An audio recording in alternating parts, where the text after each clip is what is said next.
Negonanga inosbi enfin abimi na silence. Tomona ki biso tout toyokaki réaction à Koffi Olomide après concert à Fally sikoyo inosbi vient s'expliquer. Hein? Bato ebele batiaka déjà na mutu na bango ke inosbi na Fally baza na rando mo boye o ba expliquer biso te. Donc pour moi ezalaka makanisa. Tokanisa kaka makanisi. Baloba nde nini bandeko na ngai. Hein? Le plus important message eleki. Biso nde tokanisaka biloko wana na mutu. Mais ce qui est vrai, point d'interrogation makelele wana ezalaka te. Enfin inosbi aye ko s'expliquer pourquoi pesa qui force Fally Ipupa. Hein? C'est pas pour rien. Il s'explique la raison pour laquelle a pesa qui force. Lelo bato ebele ba juger makasi yo. Ozana rando na ye yo na ebosolaka te komi nde nini. Yo comme pesa siko e force eza nde nini omikitisi parce que abeti Stade de France omimoni muke nyonso bando tia mapeka lelo nde olingi osiko reconnaître grandeur ya mutu. Alors inosbi albimi na silence na ye. Hein?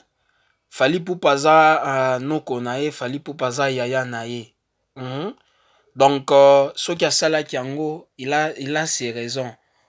Oye salaki ke asala yango, c'est pas pour na plaisir mo boye, sentiment mo boye zwaki ye pour kasala yango te. Hein? Bandolanga balobaka rien ne se fait par hasard. Donc ce qui est loko mo boye salami donc et zalaki déjà préparé salama. C'est un peu ça. Alors inosbi enfin abimi na silence na ye. Avec s'expliquer la raison pour laquelle la pêche qui Fally force, la raison pour laquelle a porta qui gara a publié Fally Ipupa, biso to mona ki publication na ezana ba oyo batie makelele makasi na ebité so baza ba manager na ye. Je m'excuse ce qui est zubino mabe sinon inosbi à s'expliquer la raison pour laquelle. Voilà, bonjour, bonsoir et surtout bon après-midi. Cela ne dépendra qu'à l'heure à laquelle vous allez nous suivre. Bienvenue encore une fois à Balandi Nabiso Yasika. Bienvenue Balandi Nabiso Yakala ya chaîne Nabiso INSNM officiel.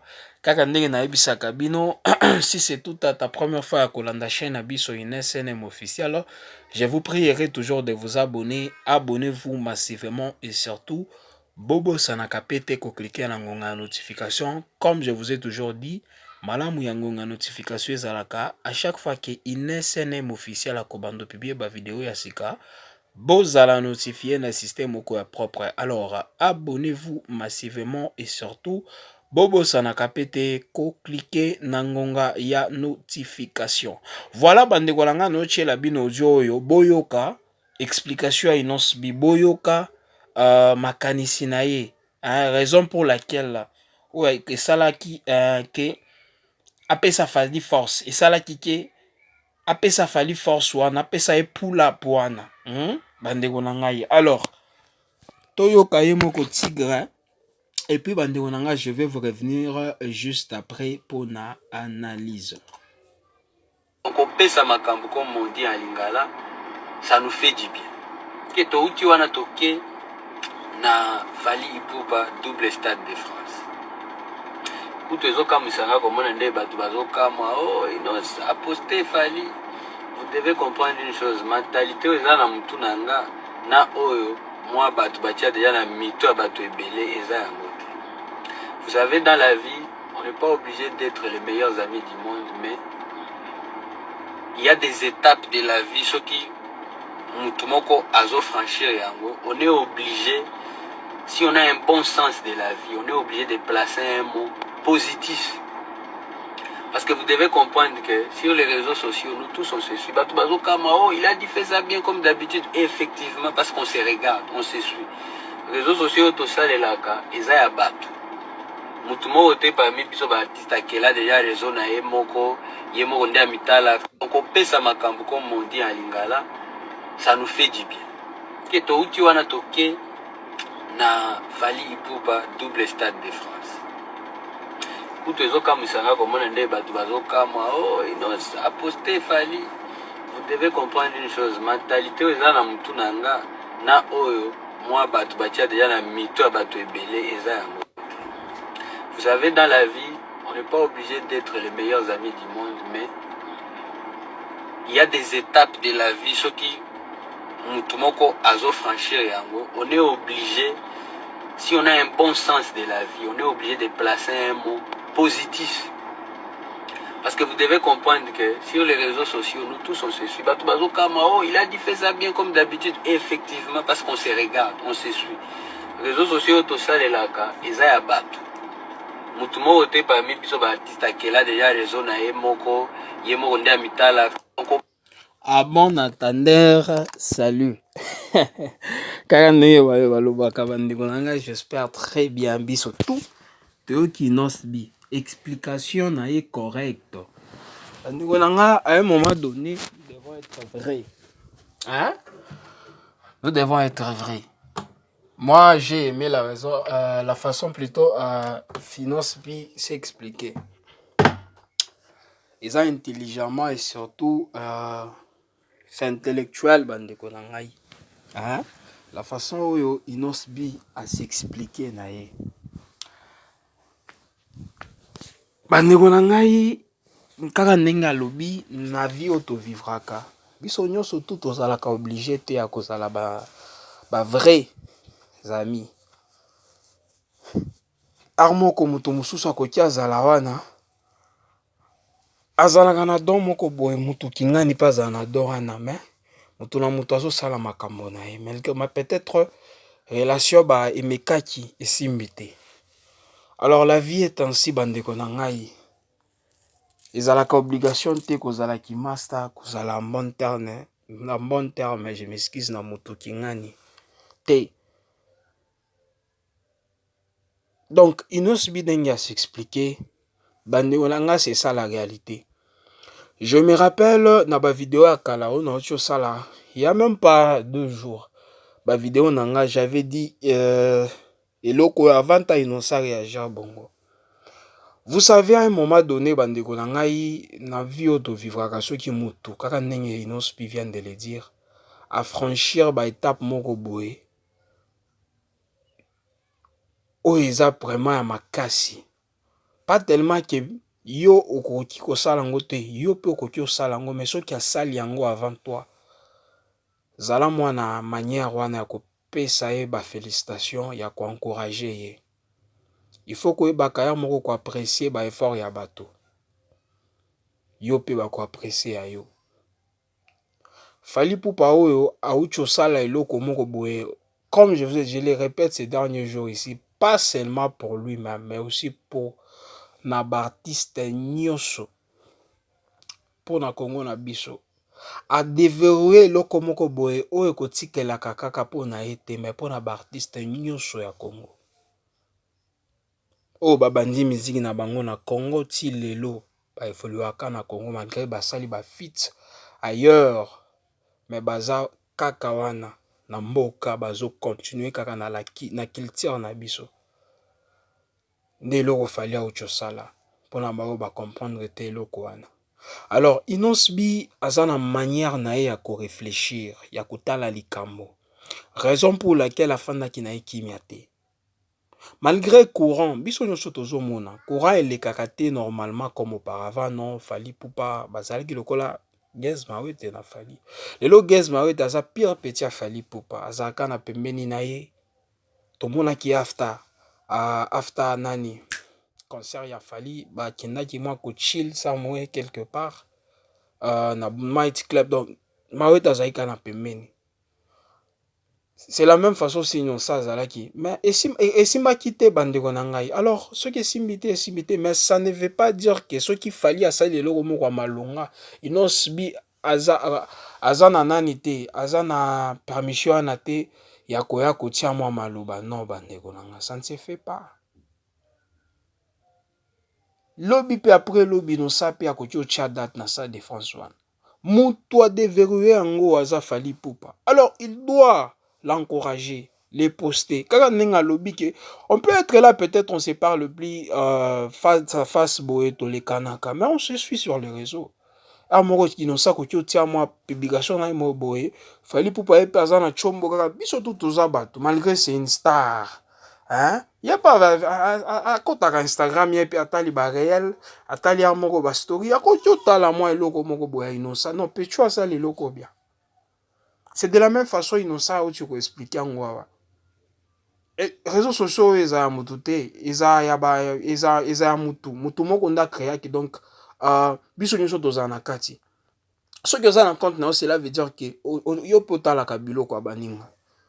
Parce que ba robot bazalaka wana te ata ba eya o bazali lelo eza bato nde bazo manage yango de bato de bazo baza wana nde bazo sala biloko wana et puis ba poster yango.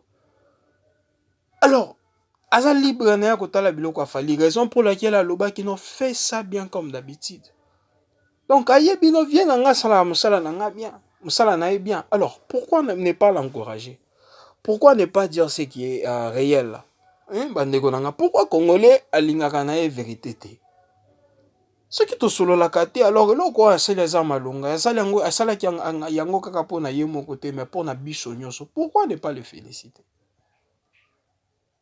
tosi tomoni nano te nani Innocent Bi na Fally Ipupa bazosakana tomoni bango te malgré moi bashishishi ezalaka wana moni bango etali bango moko eza game na musique eza bongo eza lokola football pe ezalaka bongo moi ba chichi ezanga te ti lelo ti na politique biloko wana ekoti c'est la vie continue la vie est ainsi bandeko nanga mais cela ne veut pas dire que soki mutu kingani kaka lelo Innocent Bi pe atie date wana na France abeti na France boza sûr que Fally Ipupa koki ko féliciter ye te mais quand même bandeko nanga yar moko tozala ba réaliste tozala réel er moko comme un vrai bandeko na ngai. Pourquoi ne pas l'encourager? Pourquoi ne pas le féliciter? Lelo Innocent Bi acte wana saleza mabe. Soki penza salaki acte wana te biso nyonso tolingaki bato nyonso balingaki oyo Innocent Bi donc yo mimona moninga sali eloko moko malonga awa yo za calme donc yo mimona lokola yo tali yango te. C'est la raison pour laquelle nalobaka moko congolais ayeba eloko alukaka te. Ayebaka eloko wana alukaka te parce que je sais pas le mal innocent ou asali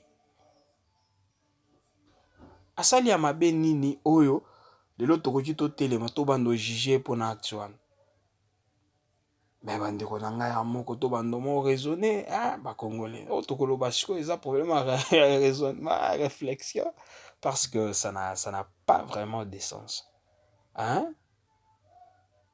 ya yo siko alobi te trop c'est trop il fallait que je m'explique na expliquer moi ba inconscient ba ignorant ba oyo bazo ignorer biloko wana en tant qu'artiste intellectuel nakoki ignorer gayara yeloko lokola Fally asali te même pas je dois faire quoi faire quelque chose kaka ndenge alobi ke aloba maloba moko boye positif donc maloba moko boye oyo eza penza ya bien oyo eza penza ya koencourager l'artiste na eloko asali. En tout cas Innocent Bi coup de chapeau lelo o encourager pe lobi okosala bango yo pe bako encourager yo nga na lingi makasi oyo na komi omoni komi unité komi ozonga entre artiste na biso nde biloko tolukaka unité wana union wana amour wana ya koyeba ko apprécier biloko ya moninga ba effort ya moninga nde biloko tolingaka na musique na biso pour que évoluer. Et boye soki e continuer boye moi je vous jure bandeko nanga musique na biso ekotelema lelo soki musique ya Congo ekiti makasi eza haine eza ebele bashishishi eleki trop na haine nyonso wana ezo nani ezo nani ezobima kaka epai ya bafan nde bazosala biloko wana lelo Fally Ipupa beti Stade de France bagolwa bakoma oloba soki feke gola beti eloko wana ta abeti Stade de France te atika biso leader na bino boye bomona réflexion ya bacongolais biso to tozomona baréaction ya bagolwa ofeke gola ye pe fa asala yango kaka soki asali te bomoi ndenge bozotia leader na biso na likambo moko boye botia manque. Alors que eza eloko oyo moko soki total ata bien eza na motu na ye te pour le moment parce que eza biloko moko ya kotravaille bastade de France wana eza eloko moko ya kozwa temps bandeko na ngai. Voilà bandeko na ngai, moi je vous ai toujours dit biso toninga boye tozosala bapartage bino mpe botia avis na bino, botia mwa commentaire, botia mwa like, botia mwa bopartage biso mpe toyoka bino. Est-ce que réaction oyo ya Inos Bi bosepeli nango? Nga personnellement nasepeli nango parce que eloko oyo Inos Bi auti osala nde eloko oyo fallait asala. Il fallait expliquer bato bao ba comprendraki action wana te siko ba comprendre yango clairement. Vous voyez un peu bandeko na ngai. De la même façon, j'aimerais aussi qu'on rappelle balandi na biso ya sika. Si c'est toute la première fois à kolanda chaîne Abiso INSM officiel, je vous prierai toujours de vous abonner. Et puis, vous pouvez cliquer na ngonga ya notification. Voilà, bandeko na nga tokomi na suka partage na biso. Merci encore une fois pour la kolanda chaîne Abiso. N'oubliez pas surtout de vous abonner, partager, liker et aussi la biso plaisir. Alors, permettez-moi toujours de vous dire bye bye et à la prochaine.